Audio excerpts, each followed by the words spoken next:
ikan sop. Untuk sebagian panitia yang di teras,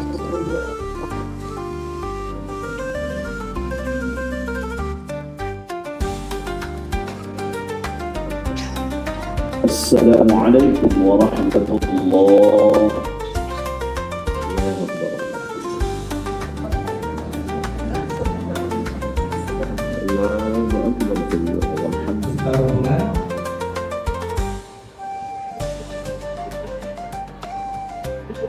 Hadirin dan teman kita di Masjid Baitul Galis, Bapak Ibu sekalian, hadirin yang berbahagia, jamaah dan peserta tabligh akbar dan tausiah bersama Ustadz Haji Abdul Somad LC. أعوذ بالله من الشيطان الرجيم. Tentunya atas nama pengurus masjid, kami pertama sekali mengucapkan terima kasih banyak. Mungkin kalau di Jambi ini Ustaz, terima kasihnya namanya, terima kasih balambun namanya, atas kehadiran Pak Ustaz dan kehadiran kita semua para jamaah. Baik, hadirin sekalian, inilah acara yang kita tunggu, yang kita nanti-nantikan, dan Tuan Guru kita insya Allah akan berbagi banyak hal kepada kita semua, menguatkan akidah kita, fundamental kita tentang Islam dan lain sebagainya. Baik, hadirin sekalian, tausiah dan tabligh akbar bersama Ustadz Haji Abdul Somad LC DSE PhD. Kepada beliau Tuan Guru kami silakan.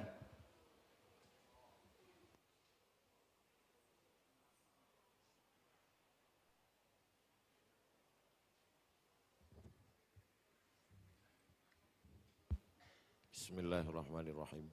Assalamualaikum warahmatullahi wabarakatuh.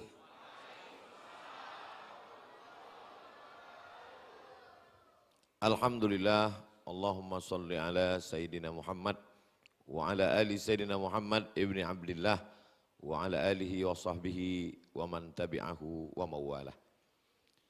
Yang sama kita hormati Ketua PW Al-Wasli, PW Muhammadiyah Jambi beserta seluruh pengurus yang tidak dapat saya sebutkan satu persatu. Pengurus Masjid Baitun Nur Darlis, para imam, para asatiz, guru-guru kita. Hadir juga bersama kita pada subuh ini Tuan Guru Solahuddin, pimpinan Pondok Pesantren Darut Tauhid Kumpe. Hadir juga Al-Mukarram Ustadz Dahrizal Dahlan, pimpinan Pondok Pesantren Darul Ihsan. Hadirin hadirat, muslimin muslimat, baik yang ada di dalam maupun di luar, insya Allah semuanya dimuliakan Allah Subhanahu wa Ta'ala. Amin ya Rabbal Alamin. Ketika Nabi Muhammad sallallahu alaihi wasallam sampai ke kota Al-Madinah Al-Munawwarah, yang pertama dibangun adalah masjid. Bukan rumah dulu, masjid dulu. Sebelum beliau sampai ke Yasrib, nama asli Madinah, beliau berhenti dulu di satu tempat namanya Quba. Sampai di Quba itu hari Senin. 4 malam di Quba. Malam Selasa, malam Rabu, malam Kamis, malam Jumat.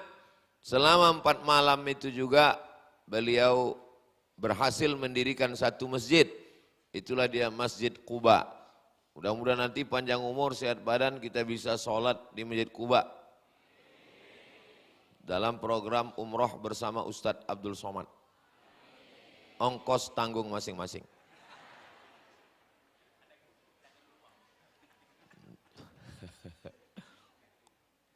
Di Madinah bangun masjid, di Quba bangun masjid, dan bangunan yang pertama di atas dunia ini adalah masjid.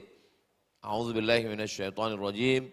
Inna awwala baitin wudi'a lin-nasi lalladzi bi Bakkata mubarakah. Bangunan yang pertama adalah yang ada di Bakkah. Di Bakkah itu nama lain dari Makkah.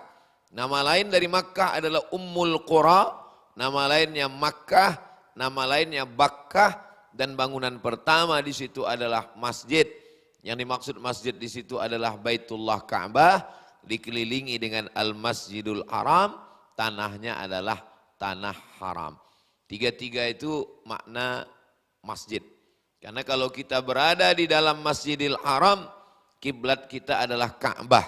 Kalau kita berada di luar Masjidil Haram, kiblat kita adalah Masjidil Haram. Kalau kita di luar tanah haram, kiblat kita adalah tanah haram. Jadi kalau kita sholat dari Jambi ini tidak tepat kena ke Ka'bah, sholat kita masih sah selama masih kena tanah haram yang panjangnya 42 km. Dari Arafah ke Ka'bah 20 kilo, dari Ka'bah ke Hudaibiyah 22. Jadi kalau di total panjangnya adalah 42 km tanah haram. Jadi kalau kita melenceng sedikit 1 derajat masih kena ujung tanah haram, sholat kita masih sah. Itulah makanya bunyi ayatnya, fawalli wajhaka syatral Masjidil Haram. Hadapkanlah wajahmu ke arah Masjidil Haram. Bagaimana kalau tidak kena Masjidil Haram? Karena yang dimaksud di situ adalah tanah haram. Jadi kesimpulannya, bangunan yang paling mulia di atas dunia ini adalah masjid. Maka siapa yang mau dimuliakan Allah, bangunlah masjid. Mudah-mudahan kita sebelum mati sempat bangun masjid, insya Allah. Cita-citakan dalam hati, saya sebelum mati bangun masjid. Makanya dalam hadis Nabi dikatakan, bangunlah masjid walaupun sebesar kandang kucing. Kandang kucing sebesar apa itu? Itu perumpamaan bahasa ungkapan. Jangan pula pulang dari sini bangun masjid sebesar kandang kucing. Maksudnya rumah yang paling kecil, itu tidak bisa dimaknai. Ungkapan-ungkapan itu jangan dimaknai secara tekstual. Sama seperti ungkapan orang, suami kepada istrinya, apa kata dia sebelum menikah dulu, 1000 tahun kau kan kunanti. Itu bohong itu. 40 tahun aja udah sesak napas. Mau 1000 tahun. Itu ungkapan maknanya lama. Itu maknanya. Rumah bapak di mana? Rumah saya di Jambi. Dekat dari Masjid Baitun Nur Darlis. Ya sebatang rokok lah. Jangan dipahami tekstual sebatang rokok apa? Rokok daun pucuk nipah atau rokok apa itu cerutunya Presiden Fidel Castro. Ya, jadi maknanya adalah dekat, itu maknanya. Jadi begitu juga dengan masjid ini, bangunan yang paling kecil adalah kandang kucing, maksudnya semampu kita membangun. Kalau bisa membangun masjid yang sangat megah ini. Saya seumur-umur ceramah di Jambi, inilah masjid yang paling hebat saya rasa. Iya. Dari luar tadi bangunannya cantik, masuk ke dalam. Biasa tiang kan biasa aja, ini lain tiangnya. Kecil di bawah, membesar ke atas. Lampunya, mihrabnya, Masya Allah, tabarakallah. Mudah-mudahan semua yang masuk ke masjid ini, orang dari Aceh, dari Medan mau pergi ke Palembang, mampir kemari. Orang dari Jawa, dari Palembang mau pergi ke Medan, mau ke Riau, singgah ke Jambi. Jangan lupa kalau ke Jambi, singgah ke Masjid Baitun Nur Darlis. Kenapa? Karena masjidnya bagus, inspiratif, cantik. Di dalamnya juga Masya Allah, tak ada angin masuk tapi dingin. Kenapa? Karena AC-nya kencang. Lampunya juga bagus. Ini bagaimanapun juga, apalagi di atas ini pakai keramik. Ini kami di bawah ini menengok ke atas ini macam akuarium besar. Ada ikan hiu, ada lumba-lumba di dalam. Man bana masjidan, siapa yang bangun masjid, banallah mithlahu baitan fil jannah, dibangunkan Allah untuknya satu tempat dalam surga. Ini yang membangun masjid ini dia sudah booking satu tempat di surga. Tapi jangan gara-gara itu tak sembahyang lagi. Terus ditanya, kok kenapa enggak pernah ke masjid? Aku sudah booking tempat.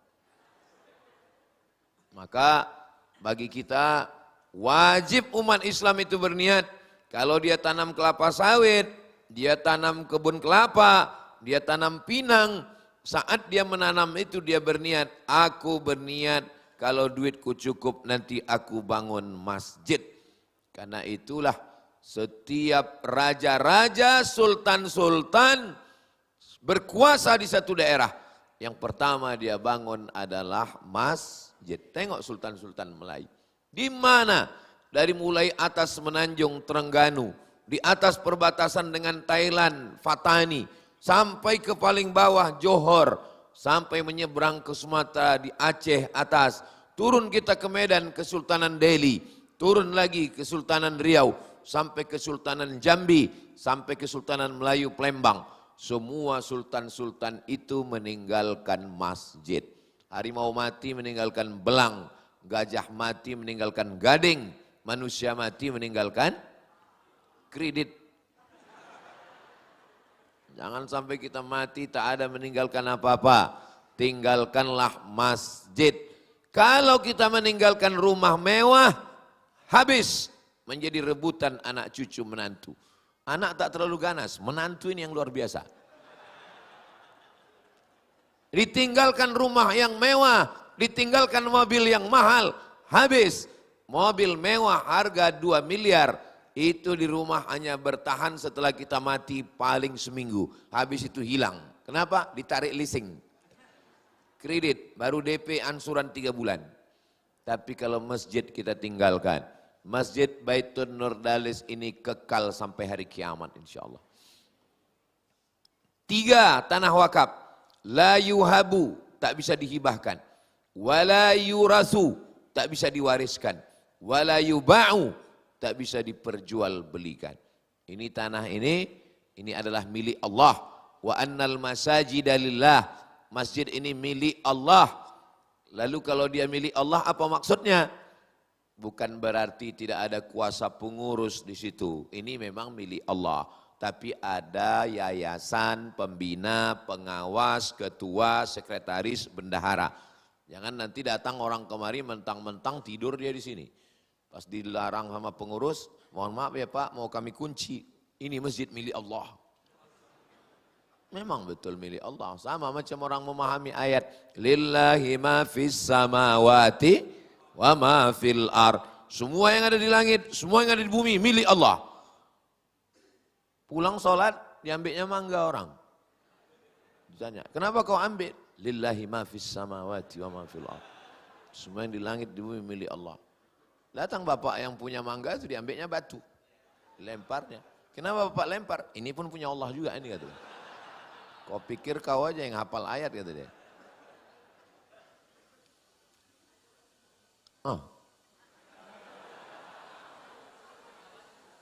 Kalau Tuan pergi ke Makkah, jangan lupa bawa sendal jepit. Sudah lama saya ceramah, baru ini drone masuk masjid. Belum pernah seumur-umur saya drone masuk masjid. Ini MUI dan Muhammadiyah, Majelis Tarjih Muhammadiyah mesti mengeluarkan fatwa apa hukum drone masuk masjid.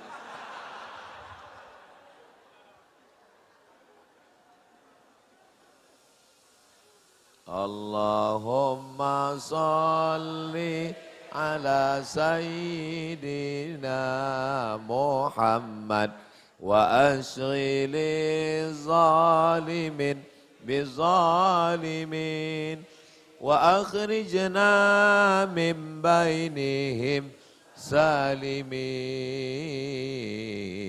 wa ala alihi wa sahbihi ajma'in.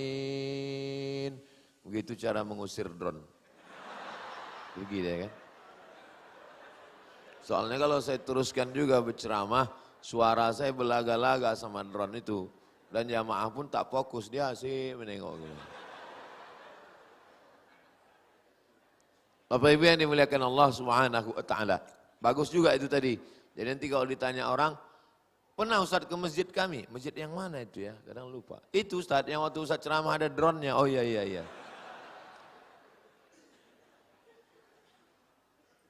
Setelah masjidnya bagus, masjid ini ada 3 unsurnya. Yang pertama namanya unsur idarah. Idarah ini yang mengatur idarah, adara, yudiru, idarah, administrasi.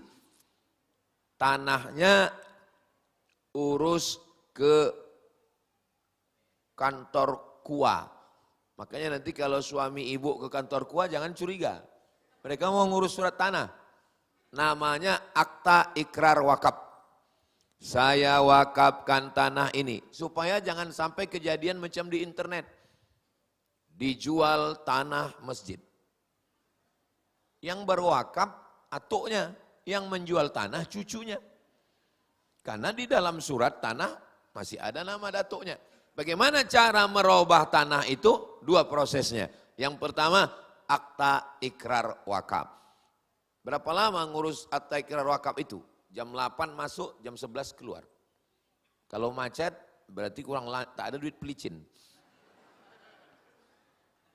Setelah dapat selembar akta ikrar wakaf, dibawa ke BPN, Badan Pertanahan Nasional, keluarlah sertifikat, tidak ada lagi nama orang di situ. Adalah nama masjid. Waktu ketua BPN, Kanwil BPN Riau datang pas saya sedang ceramah, bekumis orangnya, orang Aceh. Kata dia, saya bawa anak buah saya nih Pak, orang Badan Pertanahan. Dalam rangka apa nih Pak? Ulang tahun BPN kami tidak buat di hotel, tapi kami buat pengajian menghadiri di masjid. Bagus. Pas saya tengok orang BPN, saya bahas tentang masalah tanah. Kita hidup di atas tanah, mengurus tanah, kerja di kantor tanah, mati dimakan cacing tanah. Pas pula orang mengurus tanah di situ kan.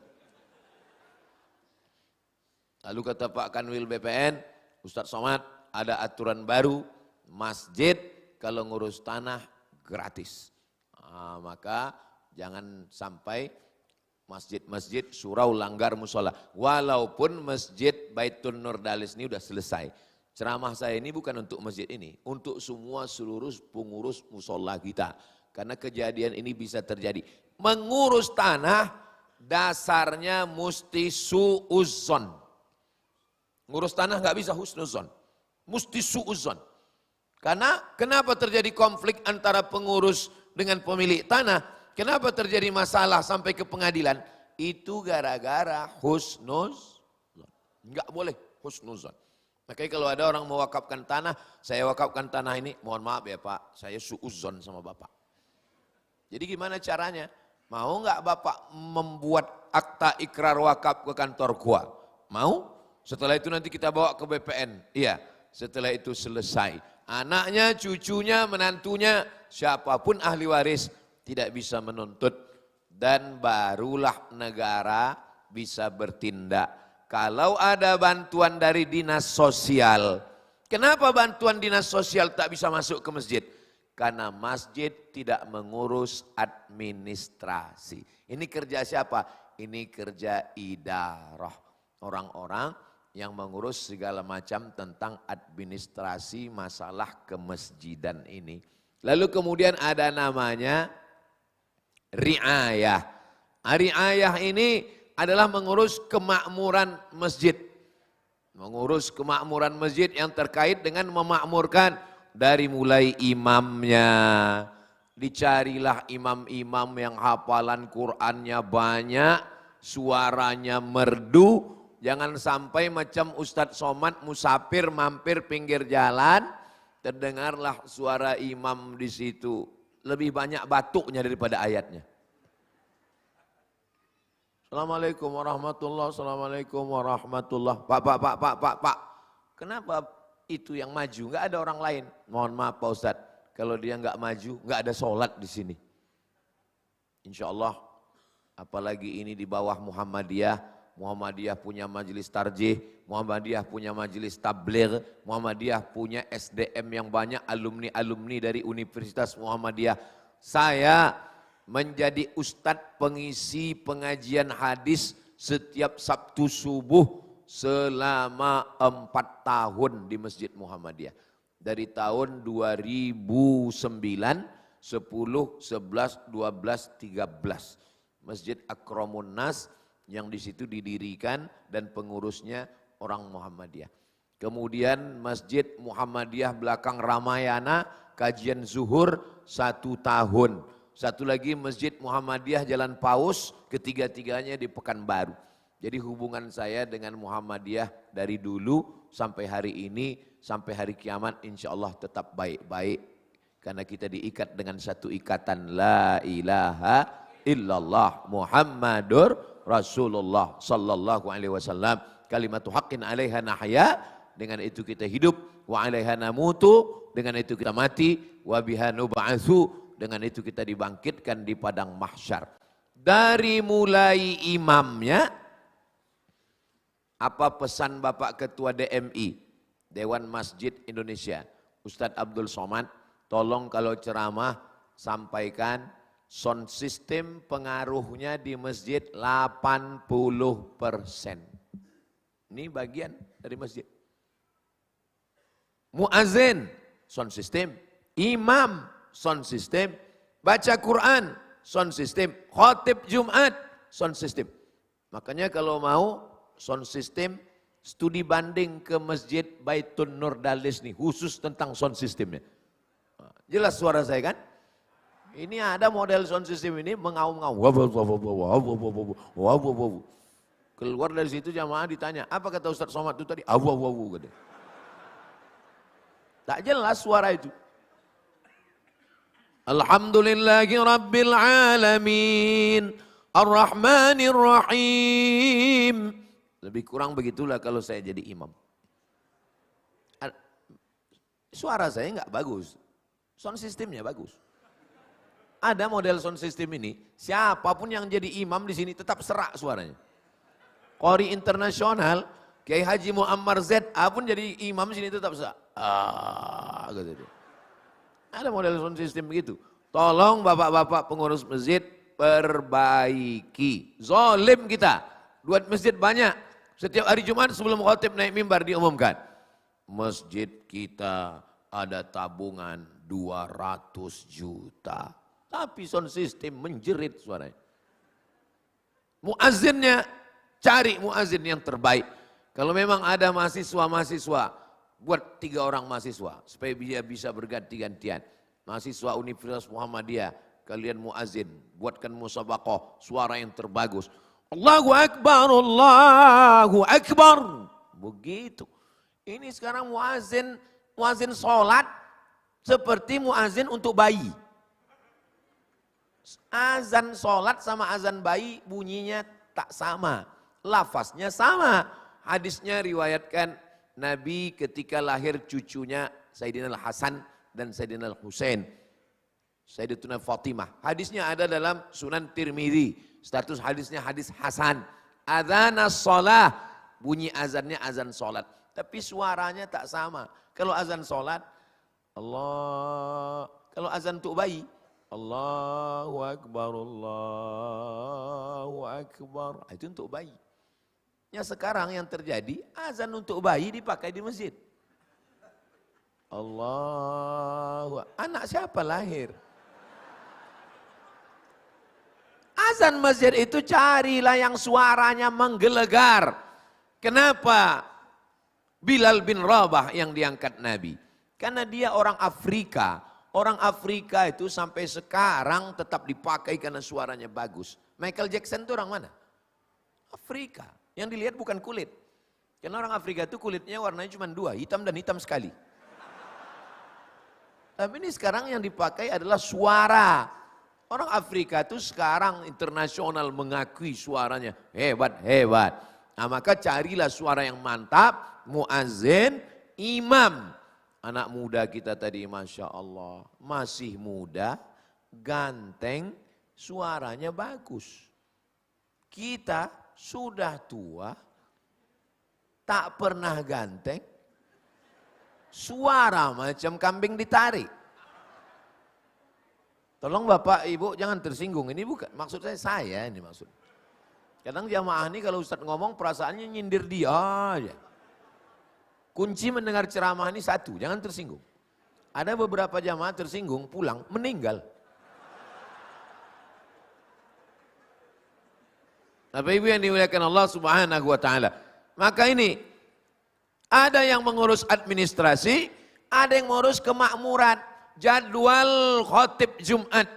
Supaya apa? Supaya khotib Jumatnya itu memang betul kontekstual. Terkait dengan zaman sekarang. Jangan dibawanya jamaah itu mundur ke abad pertengahan. Mencari masalah khilafiyah ini tidak pernah selesai.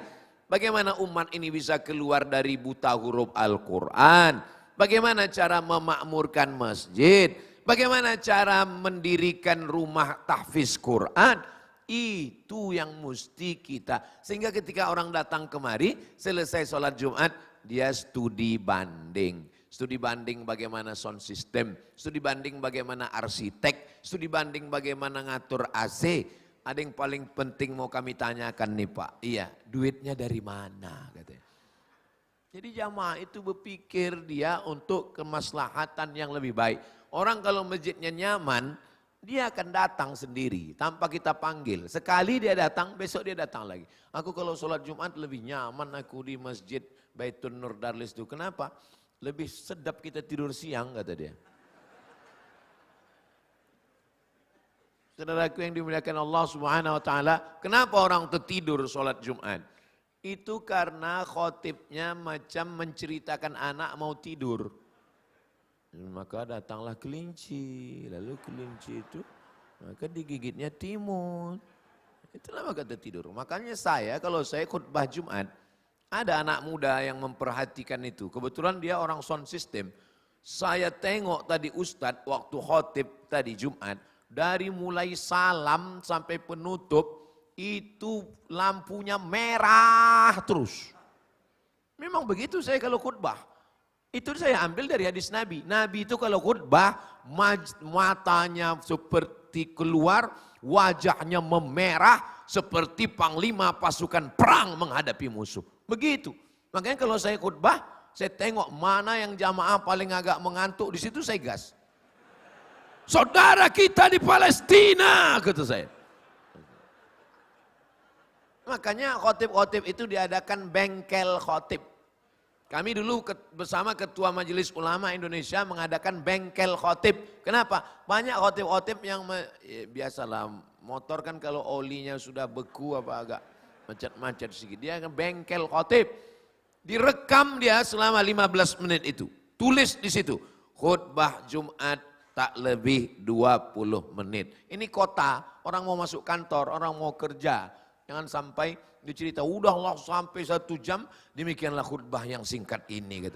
Kata orang, kepala kau singkat aku dari tadi di sini. Nah, tapi yang tidak kalah penting juga infrastruktur. Dari mulai air kerannya, dari mulai toilet WC-nya, dari mulai, ini semua karpet, tengoklah karpet cantik, bagus. Saking bagusnya lantai ini bingung kita, di mana sambungannya. Begitulah, tapi silap-silap di masjid ini, kalau orang baru-baru pertama masuk, bisa enggak khusyuk ini sholatnya. Tengok-tengoknya, bisa pula ini kain ini bentuk Allah ya, kata dia kan. Itu makanya dalam mazhab Maliki tidak boleh ada kaligrafi di dinding. Sedangkan mazhab Syafi'i boleh. Saya heran. Saya ini orangnya suka penasaran. Kenapa mazhab Syafi'i boleh, mazhab Maliki kok enggak boleh? Ternyata mazhab Maliki memahami fawalli wajhaka syatral masjidil haram, wajahmu hadapkan ke masjidil haram. Orang Maliki sholat itu wajahnya ke depan. Itu maka tak boleh ada kaligrafi. Kenapa? Karena wajahnya ke depan, ditengoknya kaligrafi. Ditengoknya, selendang siapa ini kata dia. Tapi kalau mazhab Syafi'i, fawalli wajhaka syatral masjidil haram, makna wajah di situ, wajah ini menengok tempat sujud. Yang dimaksud wajah di situ dada, badan.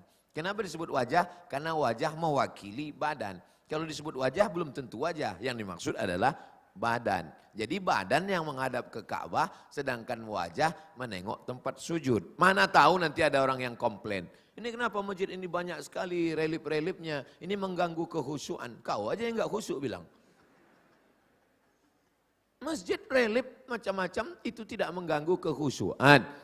Salat itu buka mata atau tutup mata? Kalau dalam ceramah saya ada bertanya, nggak usah dijawab, karena itu nanti saya jawab sendiri. Uqtulul aswadaini fis shalah. Bunuhlah dua yang hitam ketika engkau sedang sholat. Bukan di luar sholat, dalam sholat. Uqtulul aswadaini, bunuhlah dua yang hitam fis shalah ketika kau sedang sholat. Dalam sholat ada dua yang hitam, bunuh.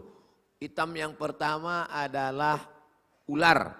Hitam yang kedua adalah akrab, kalajengking. Pertanyaannya, dari mana kita bisa tahu ada ular dan kalajengking ketika sedang sholat kalau mata kita tertutup? Itu menunjukkan sholat itu mata terbuka, makanya nampak ular. Kalau mata tertutup, tiba-tiba terbuka udah dalam perut anaconda aja.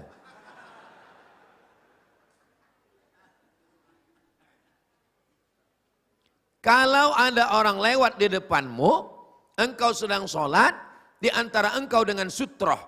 Sunat muakkad meletakkan sutroh. Sunat, ini sutroh, tiang. Lalu kemudian supaya orang tak lalu. Dia hanya boleh lalu setelah sutroh. Lalu kemudian dia lewat antara kita dengan sutroh. Maka kita halang dia. Jangan halang. Dari mana kita tahu ada orang lewat kalau mata kita tertutup? Itu menunjukkan mata kita terbuka. Ada orang mau lewat, kita ginikan. Cuman kadang jamaah haji Indonesia ini kalau di Makkah, di Madinah ada lewat diginikan, dia nggak tahu, disangkanya mau salaman. Kalau ada orang mau lewat, maka kita ginikan. Kalau dia lewat juga, faktulhu, bunuhlah dia, karena dia setan. Tapi tolong bapak-bapak polisi, tentara, jangan kalian tembak. Ada polisi tentara, sholat, mau lewat, ditembaknya. Dibawa ke propos.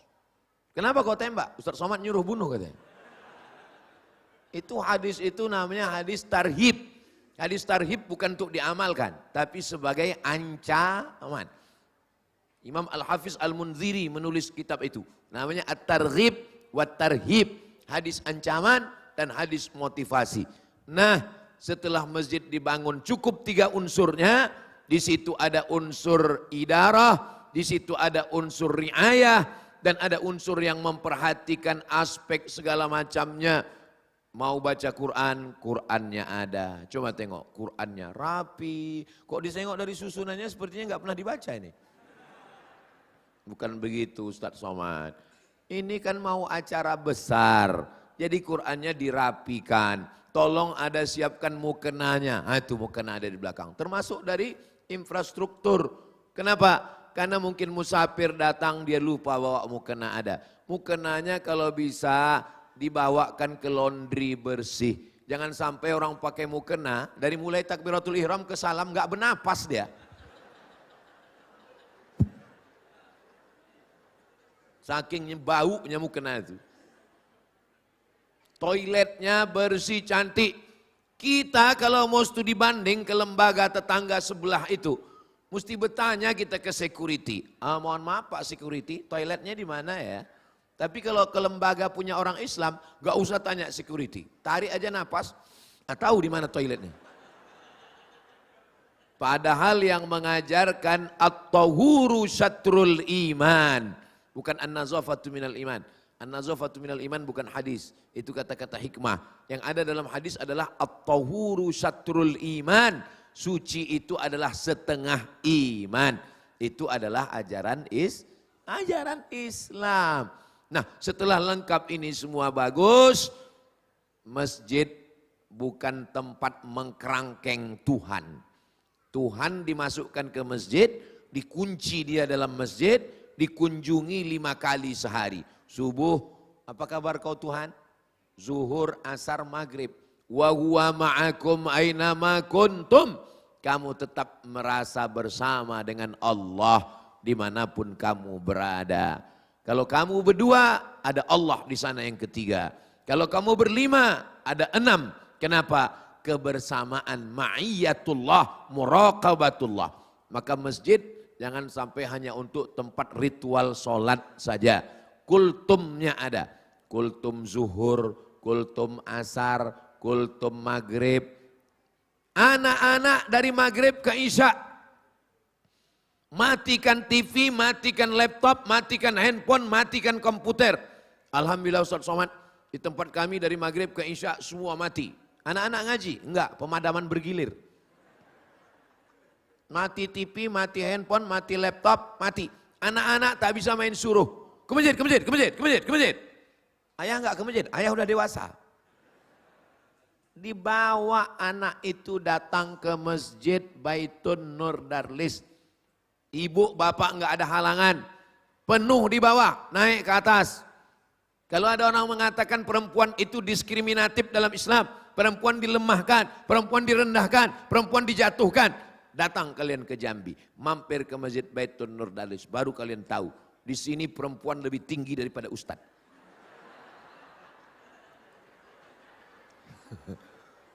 Siapa yang mengatakan perempuan dilenyapkan? Siapa yang mengatakan perempuan dijauhkan, dijatuhkan? Di sini perempuan dimuliakan dan dihormati. Kita pula yang bingung, dari mana orang ini naik ke atas? Pokoknya ada tangganya di belakang. Nah, dari maghrib ke isya anak-anak mengaji. Suka tak suka, mau tak mau, buka Google, tulis buta huruf Al-Quran di Indonesia 72%. Kalau berkumpul 100 orang, ada 72 orang yang tak bisa baca Quran. Itulah orang Indonesia. Mau tak mau, suka tak suka. Di mana kita mengentaskan ini? Di masjid. Ada 4 tiang, 4 ustadz. Ustadz duduk, anak-anak berkeliling. Sistem ini namanya sistem halakoh. Halakoh artinya lingkaran-lingkaran. 1 lingkaran, 2 lingkaran, 3 lingkaran, 4 lingkaran. Lingkaran pertama Iqra. Lingkaran kedua Juz Amma. Lingkaran ketiga Al-Quran. Lingkaran keempat perempuan. Guru laki-laki jangan mengajar anak perempuan. Nanti terjadi yang macam-macam, masjid kena. Yang jahat bukan Islam, yang jahat bukan masjid, yang jahat orangnya. Belajar tahsin pula guru laki-laki dengan murid perempuan. Mana bisa? Miu. Hah? Maka kalau belajar tahsin, guru laki-laki ngajar laki-laki. Guru perempuan ngajar perempuan. Iya, tapi kita kan belajar Quran. Ini kan belajar di dalam masjid. Setan tetap ada walaupun dalam masjid. Kalau setan tak ada dalam masjid, kenapa orang mengantuk? Orang ngantuk itu kan digoda setan. Artinya apa? Dimanapun tetap ada. Alladzi waswisu fi sudurin nas minal jinnati wan nas. Untuk pengajian ibu-ibu hari Jumat setelah asar. Kenapa setelah asar? Karena biasanya kalau malam ibu-ibu sibuk mengurus. Kenapa dibuat setelah asar? Karena waktu mustajab hari Jumat setelah asar. Fikih perempuan. Minta ke Tarjih Muhammadiyah, minta ke Universitas Muhammadiyah, hadirkan ahli fikih perempuan. Membahas tentang masalah mandi junub, mandi wiladah, mandi nifas, darah, haid.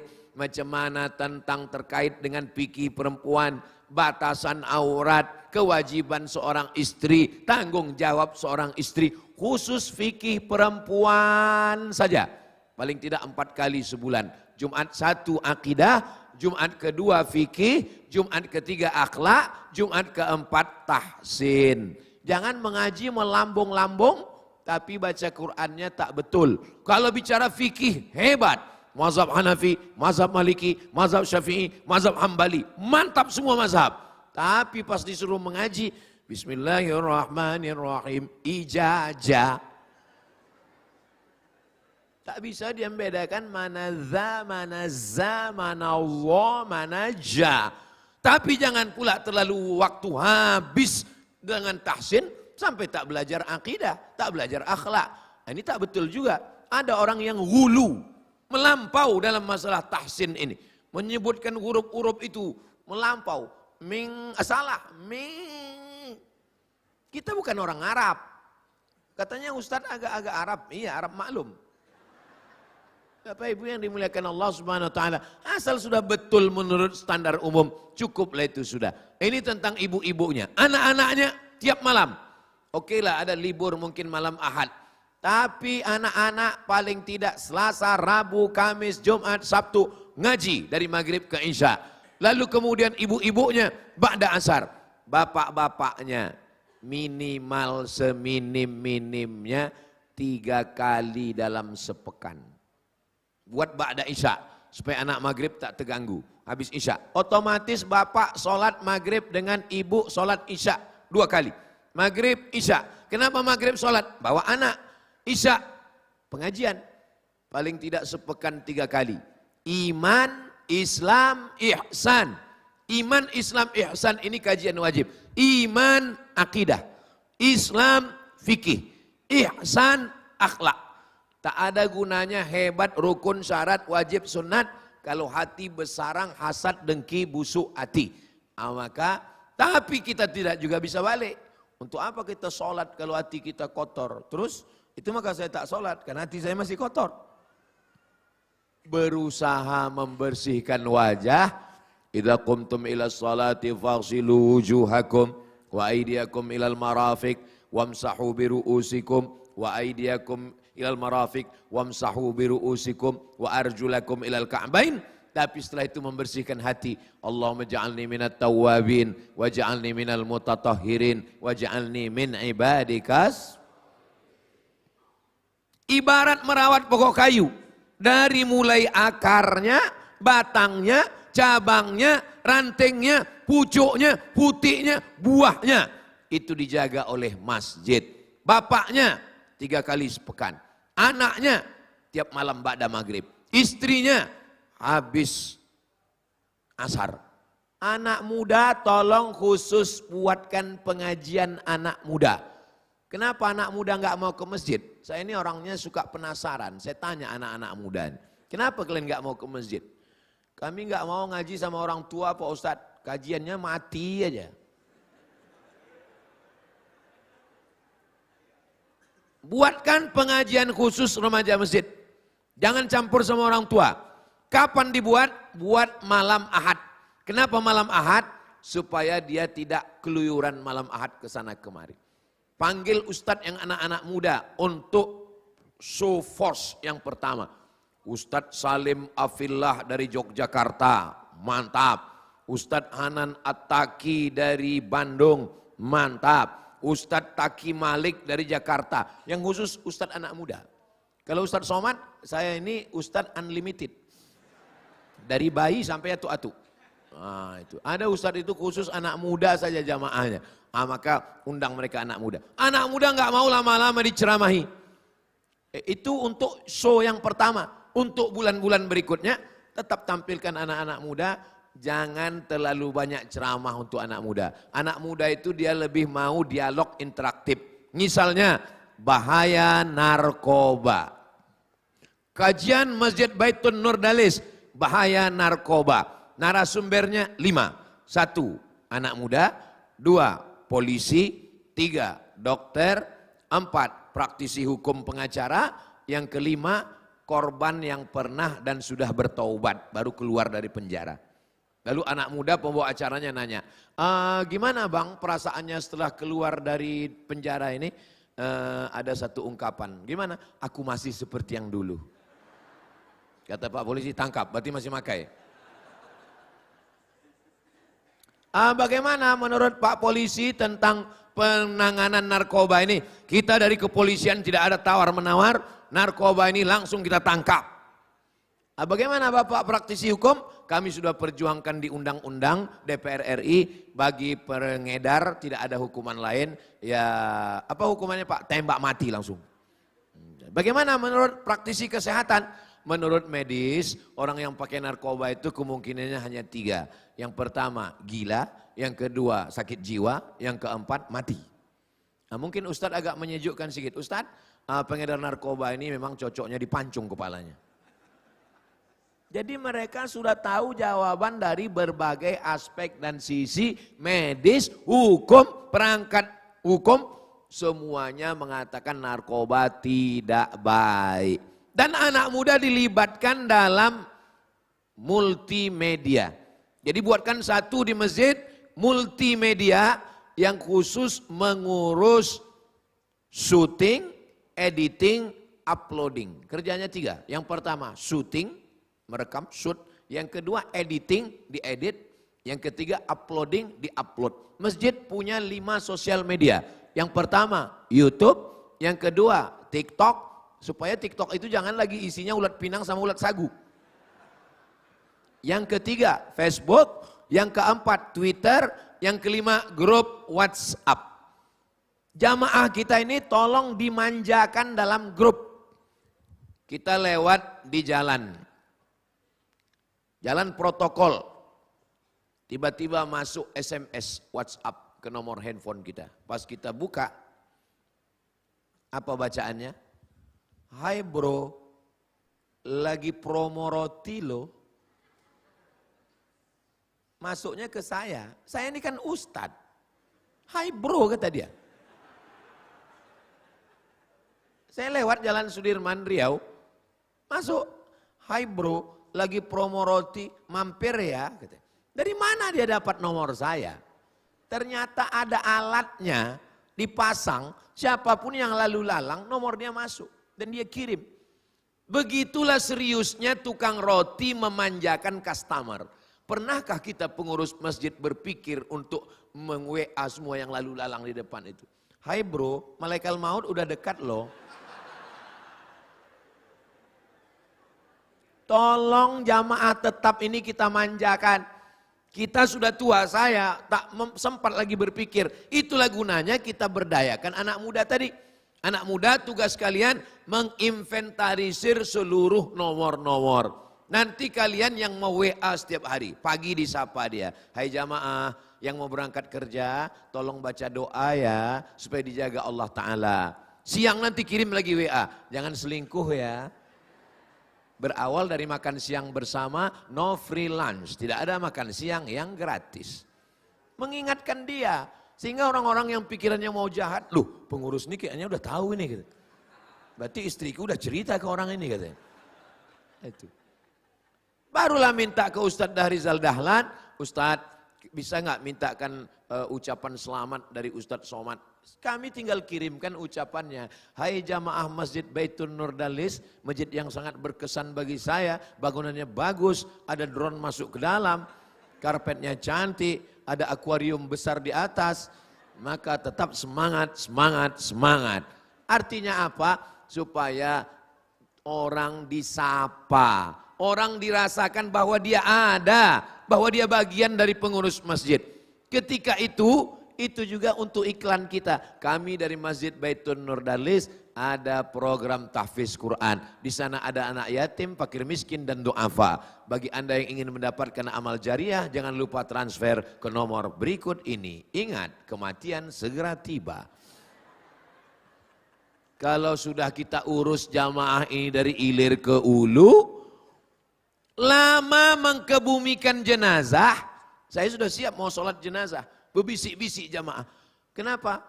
Yang memandikan rupanya di desa itu satu orang dan dia tak ada di lokasi. Ini jangan sampai terjadi. Maka buatkan penyelenggaraan jenazah. Tapi di mana-mana kalau dibuat penyelenggaraan jenazah yang ikut orang tua. Ini salah. Orang tua inilah yang mau diselenggarakan. Kenapa orang tua ikut? Kalau penyelenggaraan jenazah itu khusus kajian remaja. Saya kalau mati, saya mau anak saya lah yang memandikan saya, mengkapankan saya, menguburkan saya. Anak saya yang mestinya ikut. Nah, maka iya Pak Ustadz, tapi penyelenggaraan jenazah ini modalnya besar. Mana ada modalnya? Tinggal keran air, semprot, door smear. Mana ada modalnya? Itu Pak Ustadz kan mesti pakai boneka. Enggak usah pakai boneka. Cari salah satu anak itu yang malas sembayang, dia mandikan. Mandikan dia, gosok dia, kapankan dia. Bilang, mayat enggak boleh senyum, bilang. Sholatkan dia, galikan liang lahatnya. Gali liang lahat, cari tanah liat yang keras, keruk ke dalam. Macam mana memasukkan jenazah, kaki dulu apa kepala dulu. Miringnya kemana, kepalanya ke utara apa ke selatan. Menghadapnya ke kanan apa ke kiri. Tanahnya berapa, ditengkuk di kaki berapa. Yang turun ke bawah berapa. Tali pocongnya dibuka wajahnya. Hidungnya menempel ke tanah, ujung kakinya. Itu jangan sampai anak tak tahu. Dimasukkannya bapaknya tegak berdiri. Nggak tahu dia sama sekali. Adab-adab memasukkan bagaimana? Setelah mengkebumikan, berdiri dia menginjak-injak makam bapak itu. Kenapa kubur itu disiram? Kenapa kubur itu disiram? Karena kubur tidak diinjak. Tidak boleh kita menginjak. Masuk ke pemakaman itu paling afdolnya sendal dibuka. Kecuali becek dan segala macam darurat. Itulah kenapa kubur itu disiram. Kenapa? Supaya tanahnya padat. Memadatkan tanah gembur dengan cara disiram. Ini begitu selesai pemakaman, berdiri orang itu di atas. Untung tak ada sound horek pula untuk memeriahkannya. Mana adab-adab kita? Sedangkan suara telapak kaki orang yang berjalan itu pun didengar oleh orang di bawah. Jenazah mendengar suara tapak kaki orang yang pulang. Tiba-tiba begitu selesai pemakaman, diletakkan batu nisan, datang yang menggali itu membawa cangkol, memukulkan nisan itu ke lempang. Macam tempat ngecor kuburan bapaknya itu dibuatnya. Gara-gara apa ini? Gara-gara tidak belajar. Anakmu boleh S1, S2, S3, S-Teler, S-Cendol, S-Doger, S-Bandung. Tapi pada akhirnya yang mengantarkan engkau ke pemakaman adalah anak yang mendoakan di tengah malam, Rabbighfirli wali walidayya warhamhuma kama rabbayani shaghira. Masjid tempat menjemput pendidikan yang terlewatkan di masa yang lalu. Yang dulu sibuk dengan dunia, sibuk dengan kantornya, tidak pernah sholat. Maka kita mengapresiasi mereka dengan pendidikan non formal. Ngaji lagi pakai buku. Untuk fikih, saya sarankan fikih bagus. Fikih Islam Sulaiman Rashid. Sulaiman Rashid orang Indonesia, spesialis mazhab Syafi'i yang tamat Al-Azhar 1935, orang Lampung asli Pulau Sumatera, bahasanya simple, singkat, padat, bagus, tidak fanatik terhadap mazhab. Tapi kalau Muhammadiyah punya tuntunan majelis tarjih sendiri yang dipelajari, bagus. Kita tidak intervensi yang sudah dikelola oleh organisasi sosial kemasyarakatan Islam. Tadi saya mulai jam 6, sekarang sudah jam 7, 60 menit kita bersama. Mudah-mudahan 60 menit ini bernilai amal soleh insyaAllah. Akhirnya saya ucapkan tahniah, selamat Bapak Ibu jamaah yang punya masjid yang bagus, tinggal mengisinya dengan ibadah, tausiah, menuntut ilmu. Aku qauli hadza, terima kasih segala perhatian, mohon maaf segala kesilapan. Saya tutup dengan pantun penutup, menangkap puyuh di Bukit Selasih. Thank you dan terima kasih. Wassalamualaikum warahmatullahi wabarakatuh. Assalamualaikum warahmatullahi wabarakatuh. Baik, terima kasih Ustadz. Sekalian langsung ditutup dengan doa Ustadz Abdul Somad. Baik hadirin sekalian, kita akan sama-sama A'udzubillahi minasyaitonirrajim. Bismillahirrahmanirrahim. Allahumma salli ala Sayyidina Muhammad wa ala ali Sayyidina Muhammad. Allahumma ja'alna min mu'ammiri masajidik. Jadikan kami orang yang memakmurkan masjidmu. Rabbana ja'alna muqimas salah wa min dzurriyyatina. Jadikan anak cucu kami orang yang salat berjamaah sampai hari kiamat. Allahumma ja'alna minal ladzina yastami'una al-qaula fayattabi'una ahsanah. Jadikan kami orang yang melaksanakan amal yang baik setelah mendengarkan nasihat yang baik. Allahumma ja'alna minal maqbulin. Jadikan kami orang-orang yang diterima segala amal ibadahnya. La taj'alna minal asqiya'il maghdudin. Jangan jadikan kami orang yang sengsara karena ditolak amalnya. Allahumma tahhir qulubana minal hasadi wal kibriya'i wal azamah. Sucikan hati kami dari hasad, dengki, angkuh dan sombong. Allahumma ja'alna minal mutahabbina bijalalik. Jadikan kami orang-orang yang berkasih sayang karena Engkau. Rabbana taqabbal minna innaka antas samiul alim. Terima amal kami. Wa tub alaina, terima taubat kami ya Allah. Rabbana la tuzigh qulubana. Jangan palingkan hati kami ba'da idh hadaitana. Setelah Engkau berikan hidayah kepada kami. Rabbana fir lana dzunubana wa liwalidayna warhamhuma kama rabbayana shaghira. Rabbana hab lana minas shalihin. Jadikan anak kami anak-anak yang soleh dan solehah. Rabbana atina fid dunya hasanah wa fil akhirati hasanah wa qina adzabannar. Wa sallallahu ala sayyidina Muhammad wa ala alihi wasallam. Walhamdulillahi rabbil alamin. Taqabbalallahu minkum minna wa minkum taqabbal ya karim. Alhamdulillah. Demikian tausiah dan tablik akbar bersama Ustadz Haji Abdul Somad LC DSE.